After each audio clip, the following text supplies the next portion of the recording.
In 100 years, the TV has taken many shapes and sizes. Here's the evolution of the television, from the 1920s to today.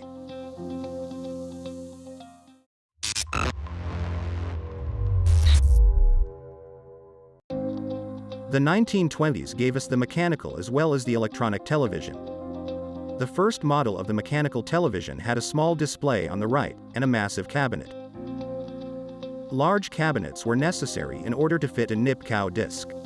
This disc contained a spiral pattern of holes, which was used with a light source to create moving images. The tech was pretty simple, but the peculiar shapes of the televisions were very impressive. Such as the octagon television.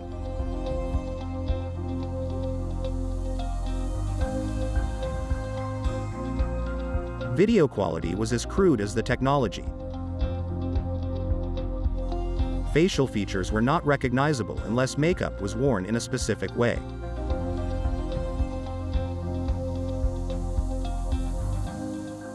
In the 1930s, we saw more refined televisions, with better designs and resolution. We also saw the switch to electronic televisions by the mid-30s.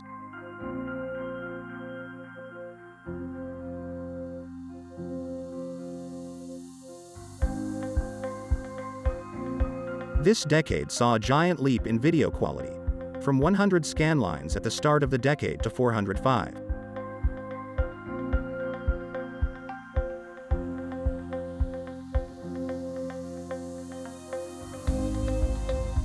The 1940s brought us even higher resolutions, including the NTSC standard, with 480 lines of resolution and better audio.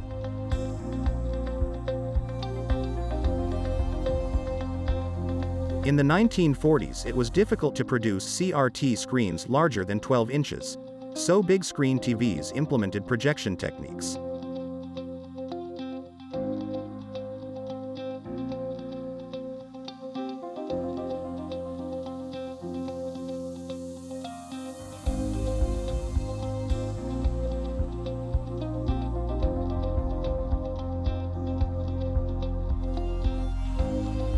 The 1950s brought us the short-lived porthole televisions, but most importantly, it brought us the NTSC color standard.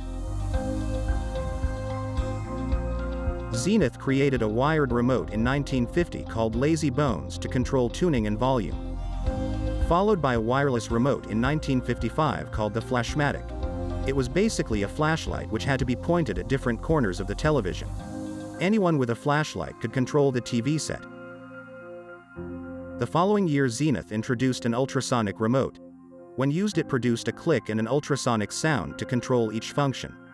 Functions were sometimes triggered by natural occurring sounds. Like wireless remote controls, color was a premium feature that did not catch on until the following decade.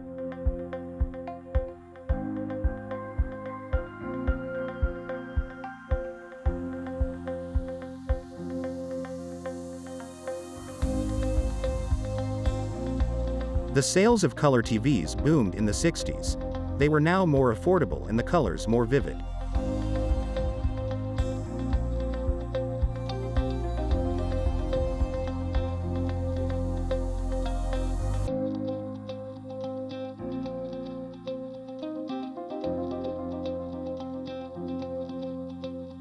The 1970s brought TV designs for every taste and need.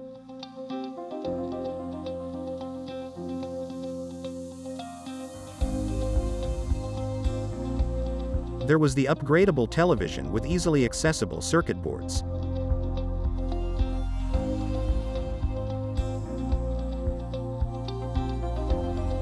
The futuristic televisions, which employs curvy design patterns.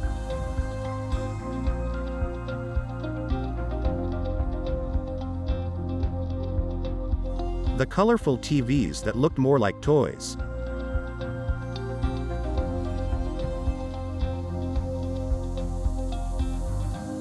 And the portable combos, which normally included radios and cassette decks.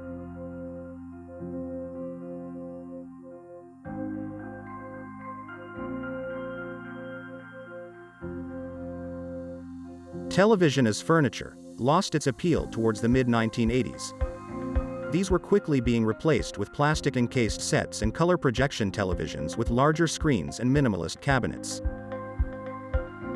The Space Screen 45 was a compromise of minimalism, large screen and the traditional cabinet.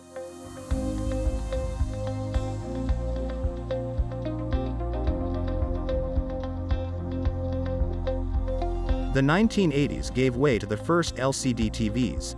They were tiny and pixelated, but it was a huge step forward.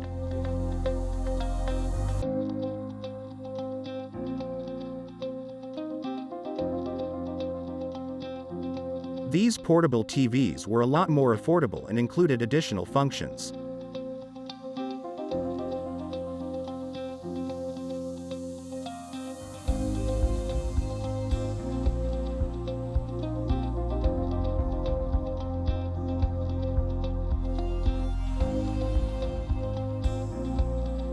This decade was all about Sony's Trinitron technology, which had been introduced 20 years earlier.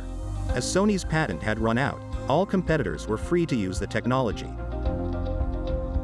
Combos such as this became really popular in the 1990s. They included FM radio and VCR. In the 1990s, Casio continued to improve their portable LCD TVs.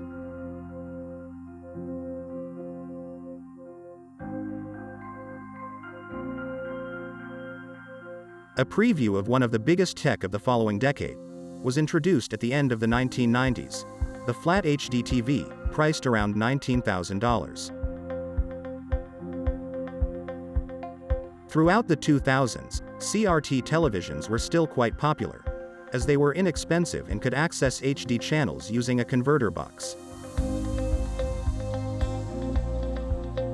During this decade, LCD tech was finally able to compete with plasma, giving us LCD HD TVs.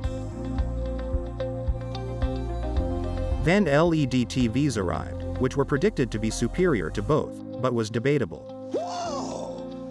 Oh my! A few brands experimented with ambience lighting to make television more immersive.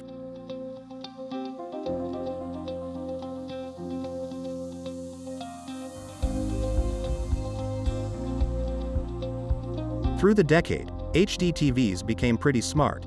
They were able to display content from your computer, as well as connect to different services on the internet. We started the 2010s with a whole new set of technologies: 4K, LED, and 3D, which all had just been introduced. Curved screens became the premium feature for a few years. It was meant to reduce glare and improve immersion by taking advantage of our peripheral vision. This works well for computer monitors, but it's barely noticeable on TVs.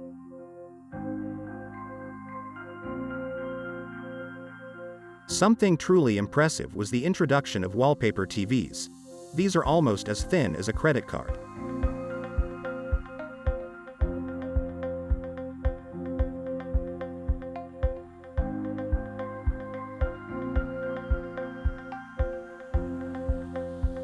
The latest feature is ambient mode, which lets you match your TV to your decor. It lets you use your TV as a canvas for art, or to match your wallpaper.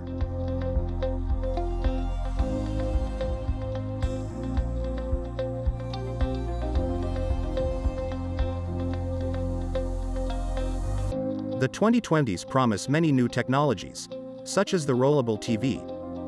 It is completely hidden when it's off. And when it's on, it grows to the size of the content or application. This is great for calendar and music apps, and avoids the black bars in extra-wide movies.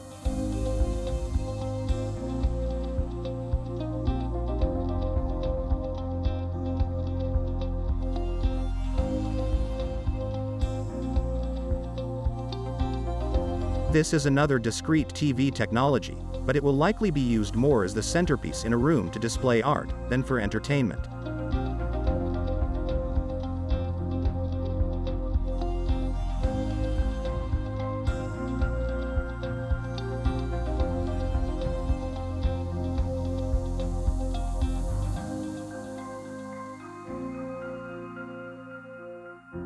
The double-sided TV will be great for gaming and for commercial applications.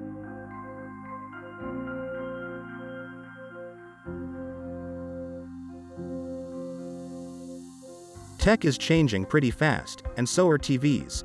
What do you think is next for the evolution of television?